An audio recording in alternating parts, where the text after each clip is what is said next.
Hai semua, Assalamualaikum. Welcome back to my channel. Nama aku Radhi Rasmi. Dan untuk korang yang belum subscribe lagi channel aku, sila subscribe sebab aku cadang macam road to 200 subscribers dalam masa sebelum hujung bulan ni.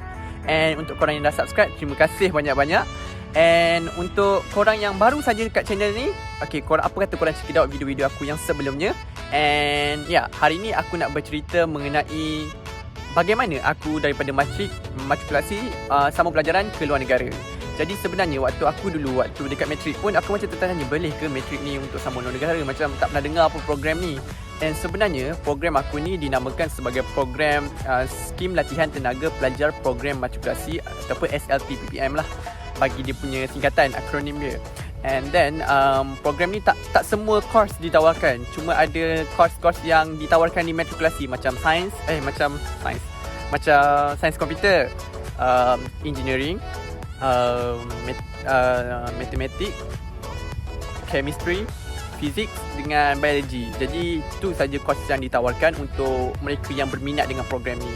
Dan tempoh jangka masa untuk belajar lebih kurang 3 atau 4 tahun, depend on apa yang degree yang korang ambil lah. Siapa yang layak? Siapa yang layak adalah mereka yang menuntut di matrikulasi pada tahun semasa. Means that kalau korang macam aku dulu 2017, 2018. Jadi aku cuma layak apply untuk program 2017 dan 2018. Kiranya even aku dah habis matrik, aku tak boleh apply tahun yang sebelumnya disebabkan kuota yang ditawarkan sangat terhad. Jadi dia tak bolehlah menawarkan tempat tu untuk pelajar yang tahun sebelumnya. So kalau korang macam 2020 hingga 2020, 2021, so korang boleh apply cuma pada tahun tu je. Dan bila tarikh pendaftaran ni dibuka ataupun tarikh permohonan. Tarikh permohonan biasanya dibuka pada semester kedua, sebab dia akan ambil korang punya result based on semester pertama. So apa kelayakan dia adalah untuk pertama, untuk mereka yang dia ada 3 stage sebenarnya. First stage adalah stage untuk permohonan, which is untuk sesiapa yang layak memohon program ni, iaitu mereka yang dapat pointer 3.5 ke atas untuk semester 1. So korang boleh apply untuk program ni, dan selepas itu nama korang akan di shortlistedkan untuk mengikuti temuduga. Dia ada 2 temuduga. So berdasarkan pengalaman aku sendiri, aku rasa baik korang dapatkan 3.75 dan ke atas untuk korang di shortlistedkan. Sebab tak semestinya korang dapat 3.5 korang akan di shortlistedkan. Sebab kadang-kadang permohonan sangat-sangat tinggi, ramai gila, dan diorang terpaksa shortlistedkan mereka-mereka yang lebih tinggi pointer berbanding 3.5. Jadi nak secure tempat untuk dapat interview, basically korang kena dapat lebih kurang 3.75 ke atas pointer korang. And then dan insyaAllah korang boleh dapat 3.75. So and then lepas tu bila korang dah di shortlistedkan nama, basically temuduga dijalankan di matrikulasi masing-masing. Jadi berdasarkan pengalaman, dia ada 2 temuduga, which is yang pertama adalah fitness ataupun ujian kecergasan, UKCG, ujian kecergasan calon guru. Untuk siapa-siapa yang pernah pergi interview IPG, dia memang sebiji macam mana yang dekat IPG tu, cuma dijalankan di matrikulasi, dan orang yang mengendalikan tu adalah daripada IPG sendiri.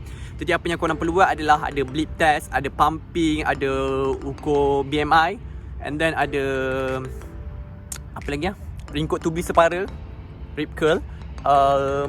Itu je kot rasanya. Ada lagi kot, tersilap. Pumping, itulah.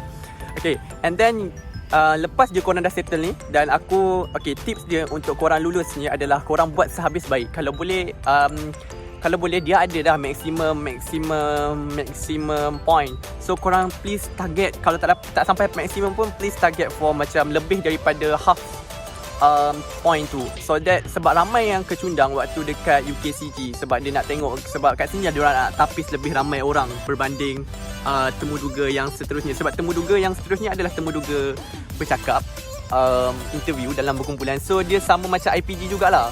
So basically kalau pernah pergi IPG, first ada ujian bertulis, which means apa korang punya hasrat, penyataan hasrat untuk menjadi seorang pendidik, apa korang punya cita-cita ataupun harapan untuk menjadi seorang pendidik.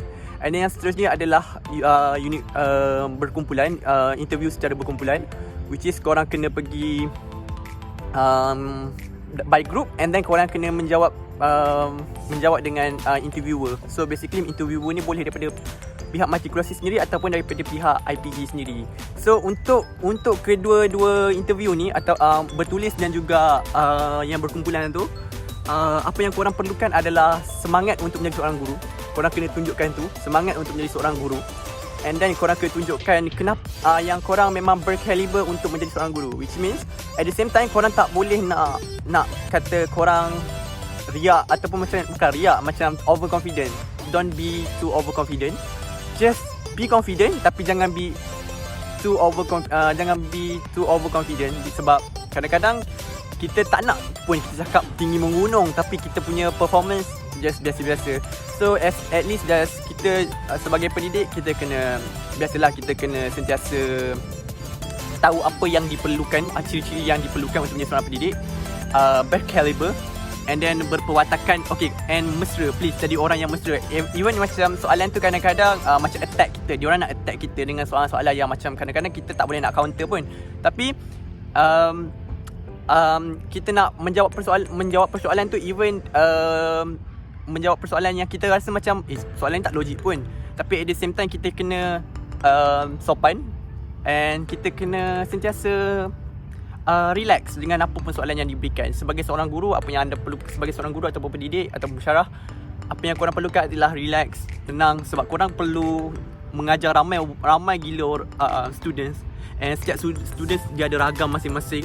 So apa yang korang perlukan adalah tenang. Sebab itulah interview tu dilakukan macam sebagai seorang, nak tengok korang punya effort dan determinants untuk menjadi seorang pendidik. Okay. And then aku rasa tu je yang paling penting. Dia ada tiga peringkat tu. And then okay, dan korang perlu berkhidmat. Lepas je korang dah habis degree, korang akan menjalani ujian perguruan ataupun menjalani amali perguruan. And waktu ni korang akan diajarlah bagaimana untuk menjadi seorang pendidik dan sebagainya. So aku belum lagi mengalami sebab aku belum lagi habis belajar. And then selepas tu korang akan belajar mengajar di matrikulasi selama 8 tahun bond. Jadi aku rasa macam benda-benda ni bagus untuk siapa yang nak menjadi guru ataupun pendidik. Macam aku sendiri, minat aku untuk menjadi seorang pendidik. Dan sebab tu aku apply for this program. Sebab aku rasa macam aku nak jadi pendidik. Tapi waktu tu tak adalah rasa macam nak letak harapan 100% akan dapat. But alhamdulillah dapat. And aku rasa macam at the same time rasa macam best lah. Sebab bila tak tahu kan, lepas habis belajar kita akan menjadi seorang pendidik pensyarah. Jadi dekat matrikulasi, which means environment dia sangat-sangat best. Dan yalah, benda-benda macam ni lah yang kita tak jangka pun kita dapat kan. So apa pun aku harap untuk siapa-siapa yang nak pergi untuk program ni, yang memang berminat untuk program ni, please target aim for 3.75 ke atas. Waktu korang punya PSPM 1 ataupun program peperiksaan semester 1. Okay. And then apply untuk program ni dan korang buat yang terbaik untuk fitness, ujian kecergasan calon guru, dengan interview buat yang terbaik. Tunjukkan kebolehan korang menjadi seorang guru. Diorang nak tu je, bukanlah diorang nak korang ni beria sangat nak tunjuk yang korang ni bagus ke macam mana ke tak. Diorang nak tengok korang ni berkaliber ataupun tak untuk menjadi seorang guru. So itu saja daripada aku. Aku harap benda-benda ni membantulah. And mana tahu kalau korang 2020, 2021 akan fly 2022. Okay, mana tahu kalau korang terbang ke Australia, bolehlah kot jumpa setahun lagi 2022. So aku harap itu je yang dapat membantu, dan insyaAllah apa-apa pun nanti kalau ada apa-apa soalan boleh komen dekat bawah. And good luck untuk korang punya future. And